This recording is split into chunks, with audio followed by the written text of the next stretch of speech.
I'm Benjamin Nguyen. Welcome to the North State Breakdown. In this episode, I'll break down events that took place over the last month. On September 29th, signatures collected by Recall Shasta were returned to the Shasta County Elections Office. In total, 6,030 signatures were collected in District 2 in support of initiating a recall election for Supervisor Leonard Modi. 4,308 verified signatures were required to trigger the recall election. In dramatic fashion, Recall leader Alyssa McEwen made this statement in front of the Red, White, and Blueprint docuseries film crew. Our volunteers still collected 1,700 more signatures than needed to recall Supervisor Leonard Modi. The registrar would have to invalidate an unprecedented number of signatures and disenfranchise thousands of voters for District 2's recall to come up short. However, Alyssa's statement that it would be unprecedented for the signatures not to be sufficient to initiate the recall is not correct. A recent study conducted of over 143 successful petition drives shows the average validity rate to be roughly 75%, which is close to the percentage that was ultimately validated. On October 21st, the Elections Office announced that the threshold to trigger a recall election was met. It was a close call, with 4,476 signatures confirmed as valid. They met the threshold by only 168 signatures.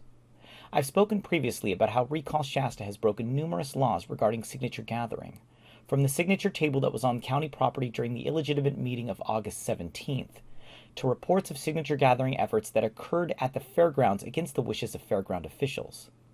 It is the case, however, that the ends have seemingly justified the means for recall proponents. The certificate of sufficiency was presented at the Board of Supervisors meeting on November 2nd.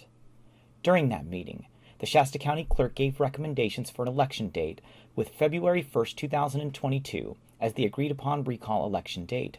Registered voters from District 2 will be asked whether or not they want to recall the current District 2 supervisor from his seat, and then a second question of who they will vote to replace him with.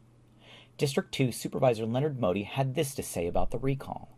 I will spend the next few months speaking the truth about my service, my record as a conservative leader, and the progress we are making in Shasta County.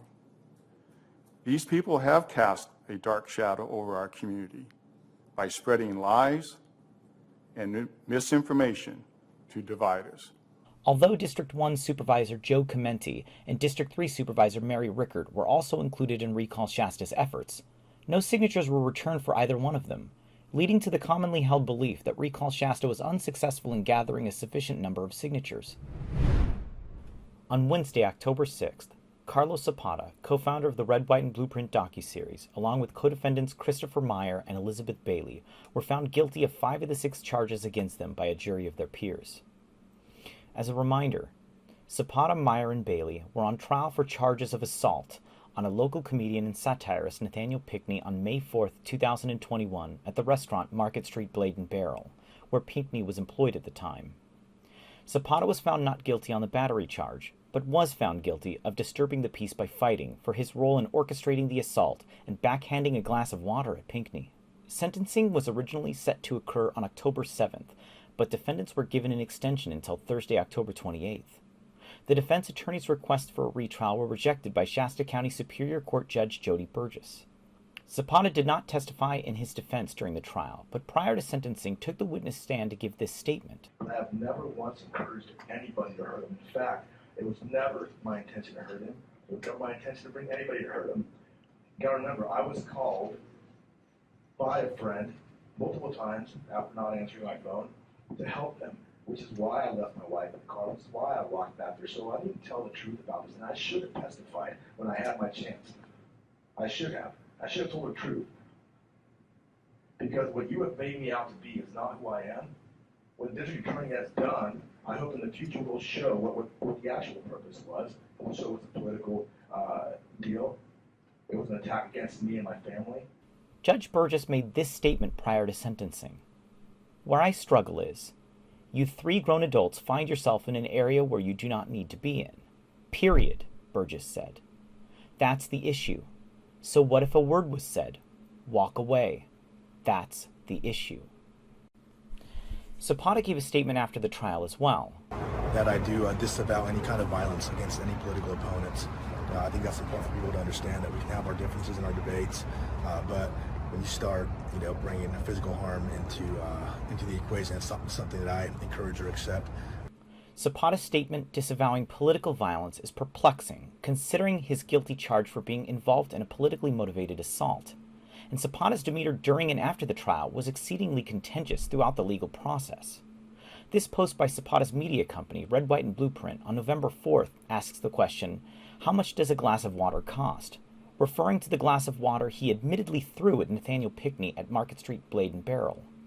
In this post, Red, White, and Blueprint is attempting to make the statement about government waste in regards to time and money spent prosecuting this misdemeanor assault case. However, it is important to note that this case was only prosecuted after 2 of the 3 people, Meyer and Bailey, were involved in a separate, unrelated assault on an elderly veteran outside of the Tropics Bar in downtown Reading, less than 2 months after the assault on Pinckney. Up until that point, the Pinckney case had not been pursued by the district attorney. One could also argue that Zapata's courthouse protest that took place against the district attorney's office on July 7th may have sealed the fate of Meyer, Bailey, and Zapata. I will say one thing, though. I agree with Zapata that the trial was a massive waste of Shasta County resources. Perhaps he should have taken the plea deal the DA offered him. It would have resulted in an infraction. Instead, he called the DA's office weak and said he couldn't wait to, quote, "shove this case down their throats." Zapata was sentenced to 1 year of probation, 5 days of community service, and anger management classes. On Wednesday, November 10th, Sheriff Michael Johnson announced his election campaign to officially run for sheriff of Shasta County. On July 27, 2021, Johnson was appointed by the Board of Supervisors as sheriff after Eric McGreeny stepped down. Recall Shasta leader Alyssa McEwen posted a video with her thoughts about Johnson running, reinforcing her previous position that she wanted to know the full timeline of how the appointment occurred. She also had this to say about Sheriff Johnson's kickoff event. So he is currently our sheriff, Sheriff Mike Johnson, because he was appointed to that position by our Shasta County Board of Supervisors, not because of an election, but he will be running, and today was the announcement that he will be running for sheriff when that position comes up, which I believe is in May. So here are a couple of things. I love that he talked about integrity. And I love that he wants to tell the truth. This statement stood out, as during the July 27th meeting, McEwen stated that Johnson could only keep his integrity if he rejected the appointment. And Mike Johnson, if he is the man of integrity he is said to be, I humbly suggest that you decline the appointment by this power-drunk Board of Supervisors. You should recognize that his reputation will be at risk by accepting this appointment and insist on earning the position through the regular process. For anyone following the board meetings, they have been quite contentious over the past year. It is important to note that Shasta County Board of Supervisors do not have purview over items such as hospital school vaccine mandates or requirements.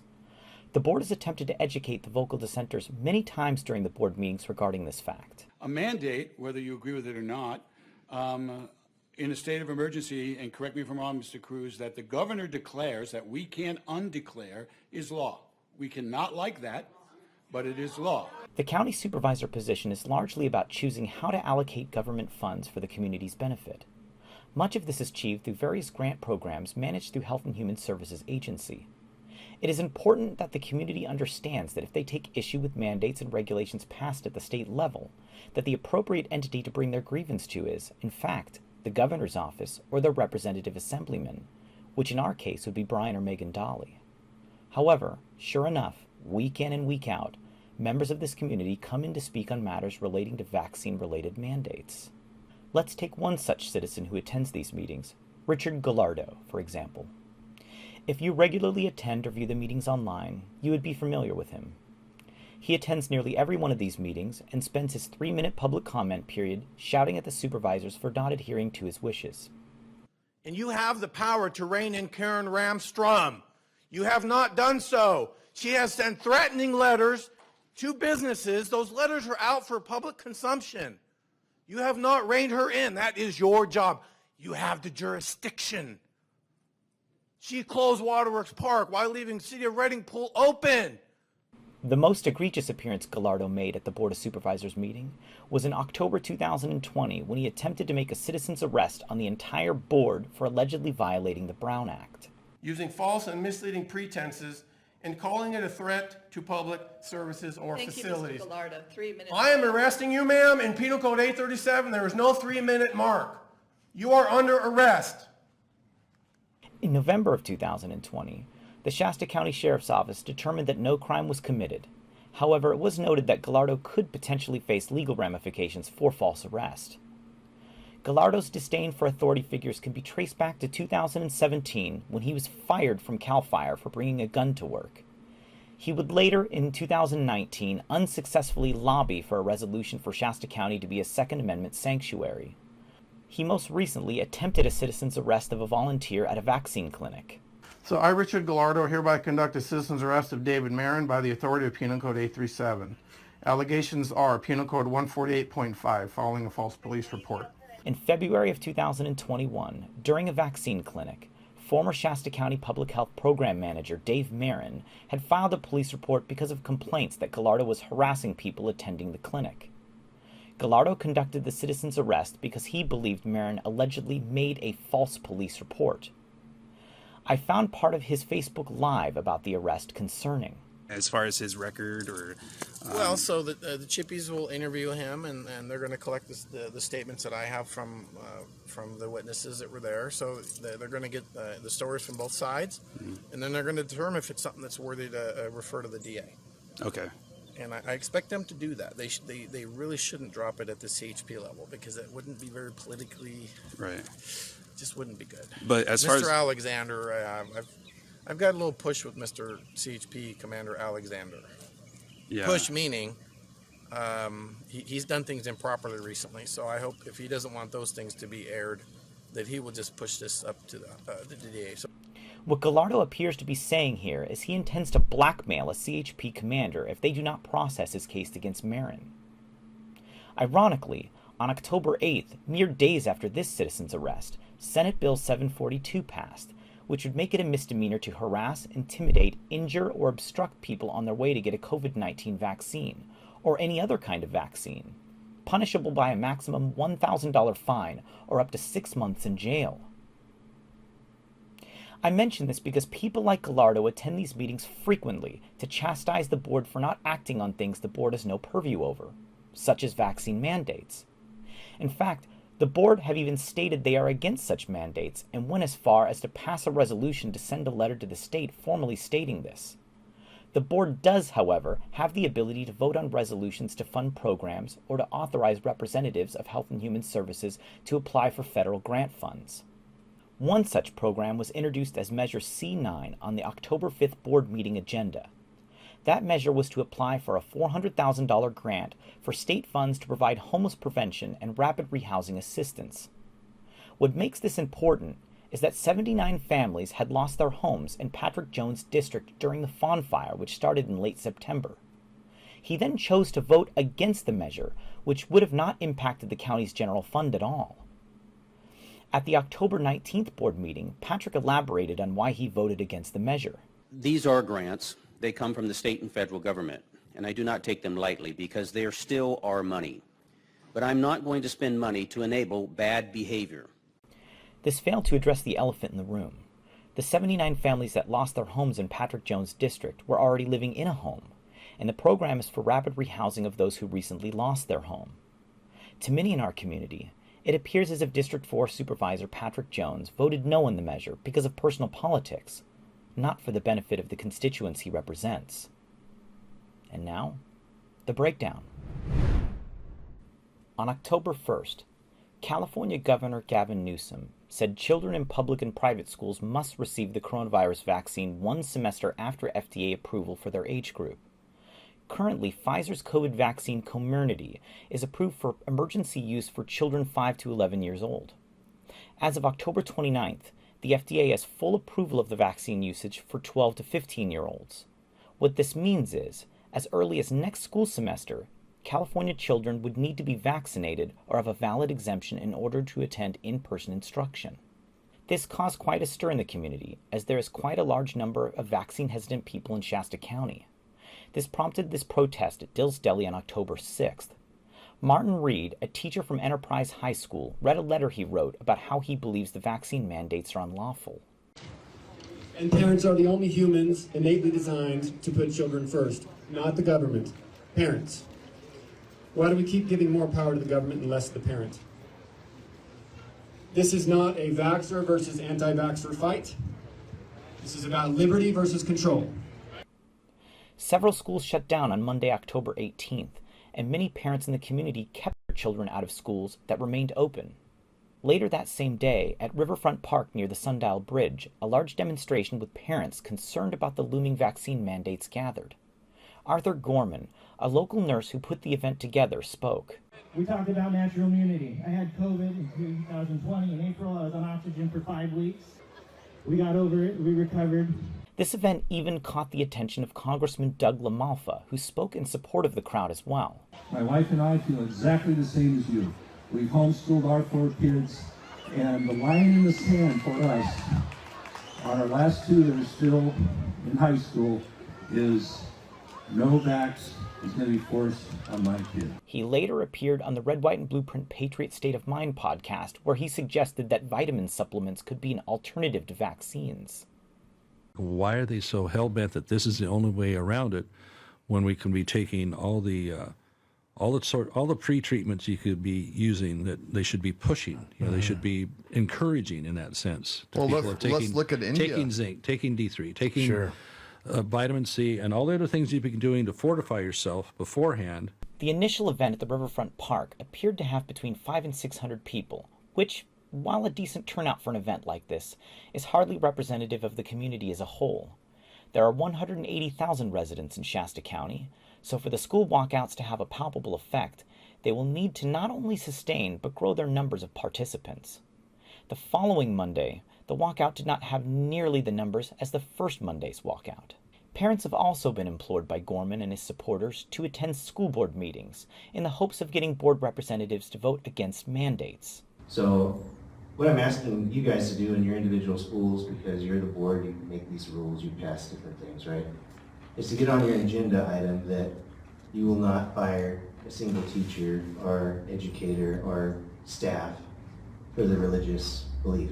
As of filming this episode, I've become aware of at least 2 schools that have voted to oppose vaccine mandates: Cottonwood Creek Charter School and Rocky Point Charter School.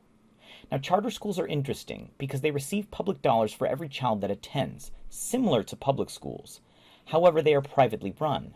The school walkouts affect them a bit more acutely than normal public schools, mostly because if a large percentage of parents decide to pull their children out of a charter school, the monetary loss could cause them to shut down, which seems to be the goal of the school walkout movement. Oppose the mandate, or we will shut you down.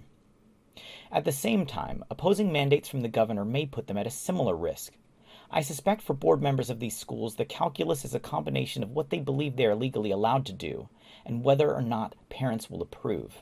It's a lose-lose situation. Many who attend the school board meetings as well as county supervisor meetings believe that since the mandate isn't technically a law, that it would be unlawful to enforce it and feel emboldened to threaten extreme measures if schools don't yield to their demands.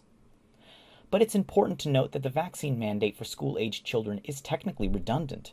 California already has a law on the books. Senate Bill 277. In 2014, there was an outbreak of measles at Disneyland in Anaheim that ultimately affected more than 150 people from 8 different states, Mexico, and Canada.